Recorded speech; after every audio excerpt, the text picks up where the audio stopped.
બટાકાના પાપડ, અને એ પણ ઉપવાસ કર્યા વગર પણ તમે ખાઈ શકો, જેને બટાકા ખૂબ ભાવતા હોય. ખૂબ સરસ ટ્રીક, મેથડ, સરસ મજાની ટીપ સાથે. અને સર્વિંગ પણ તમે સરસ રીતે કરી શકો છો. જ્યારે પણ ઉપવાસ હોય ને ભૂખ લાગી તો ફટાફટ તૈયાર. શરૂ કરીએ.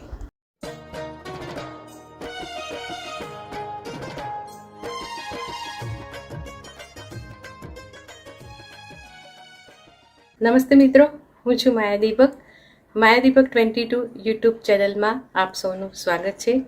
મિત્રો, મારી રેસીપી બધાને ખૂબ ગમી રહી છે. આજે જે સરસ મજાની રેસીપી શીખવાના છીએ 12 મહિના સુધી સ્ટોર થાય અને બહુ સરસ રીતે તમે સ્ટોર કરી શકો છો ને ભૂખ લાગે ત્યારે ખાઈ શકો છો. હું કહી રહી છું બટાકાના પાપડ. બહુ સરસ રીતે આ સ્ટોર થતા હોય છે અને તમારે ઉપવાસ હોય કે ઉપવાસ ના હોય તો પણ આ બહુ સરસ રીતે તમે તળીને ખાઈ શકો છો.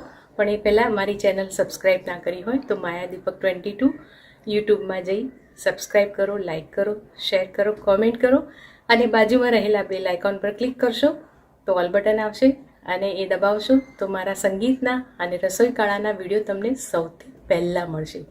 તમે મને ફેસબુક અને ઇન્સ્ટાગ્રામ પર પણ ફોલો કરી શકો છો. તો ચાલો ઝડપથી શીખીએ બટાકાના પાપડ કેવી રીતે થાય છે. બટાકાના પાપડ માટે મેં અહીંયા 1 કિલો બટાકા લીધા છે અને એને બરાબર ધોઈ લીધા છે અને આવા 2 ચીરા કરી અને પાણી નાખી કુકરમાં 3 સીટી મારી લઈએ છીએ. બટાકા એકદમ સરસ બફાઈ ગયા છે અને ધ્યાન રાખવાનું અંદર બિલકુલ પાણી ના રહે, નહીં તો તમારું બાઇન્ડિંગ બટાકાના પાપડનું સરસ નહીં આવે. એકદમ કોરા કરી દેવાના છે એટલે 3 સીટીમાં આવી રીતે થઈ જાય પછી થોડી વાર એને કુકરમાં રાખી છોલી લેવાના છે. અને હવે સહેજ ઠંડા થઈ ગયા છે એવી એક ચાળણી લઈએ છીએ, ઘઉં ચાળવાની. તમે છીણી પણ શકો છો, પણ આ ટ્રીકથી તમારે છીણવાની માથાકૂટ જતી રહેશે અને બહુ સરસ થઈ જશે. અને સીધા આમ પ્રેસ જ કરી નાખવાના છે એટલે એક પણ ગાંઠો નહીં રહે. તમે જોઈ શકો છો કે બધા અંદર, બીજું પણ બતાવું છું. અને એકદમ પોચા થઈ ગયા છે, ચડી ગયા છે, તો એકદમ સરસ ટ્રીકથી આ થાય છે. તમે જોઈ શકો એકદમ ગાંઠા વગરના આવું માવું નીકળે છે. તમે જોઈ શકો છો કે એકદમ આ છીણ્યા કરતાં બી સરસ થઈ જાય છે અને દજાતું પણ નથી. અને આવું તમારે વપરાશમાં ના હોય એવો ચાળો લઈ લેવાનો, એની ઉપર આ ઘસી નાખવાનું અને આને પછી પાણીમાં બોળી દેવાનું. જો ડ્રાય થઈ જશે તો આ કાણામાંથી બટાકા નહીં નીકળે. આ ફરાળમાં ઉપયોગ કરવાના છે બટાકાના પાપડ. તો અહીંયા હું 2 ચમચી સિંધો મીઠું નાખું છું. મીઠું પછી તમારી જરૂરિયાત પ્રમાણે વાપરવું. ઉપવાસમાં તમે કોથમીર મરચાં ન ખાતા હોય તો એની જગ્યાએ મરી પણ વાપરી શકો છો. અમે ઉપવાસમાં ખાઈએ છીએ એટલે મેં ઉમેર્યા છે. લગભગ 9 થી 10 લીલા મરચાં ક્રશ કરી લીધા છે અને ઘણી બધી કોથમીર છે, એટલે કોથમીરનું પ્રમાણ આ પાપડમાં ખૂબ રાખવાનું. મિક્સ કરી લઈએ છીએ અને હાથથી મિક્સ કરી રોટલીનો બાંધતા હોય એવી રીતે એને લોટ બાંધી લેવાનો છે. અને પછી ચાખી લેવાનું છે કે તમારે મીઠું જો જરૂરિયાત હોય કે મરચાં થોડા ઉમેરવા હોય, તીખા કરવા હોય તો તમે ઉમેરી શકો છો. અને હવે આવી રીતે હાથમાં ઓઇલ લઈ લેવાનું છે થોડું, લગભગ 1 ચમચા જેવું, અને 2 હાથે એકદમ લોટ બાંધીએ એવી રીતે આ લોટને કરી લેવાનો છે. એકદમ લોટનો પેલો થાય એવી રીતે એને બાંધી દેવાનું છે, જેથી એની ચીકાશ ભેગી થશે એટલે તમારા પાપડ સરસ વણાશે. બંધાઈ ગયો છે અને એના ગુલ્લા પણ સરસ થાય છે. તો આવી રીતે એના લુવા વાળી.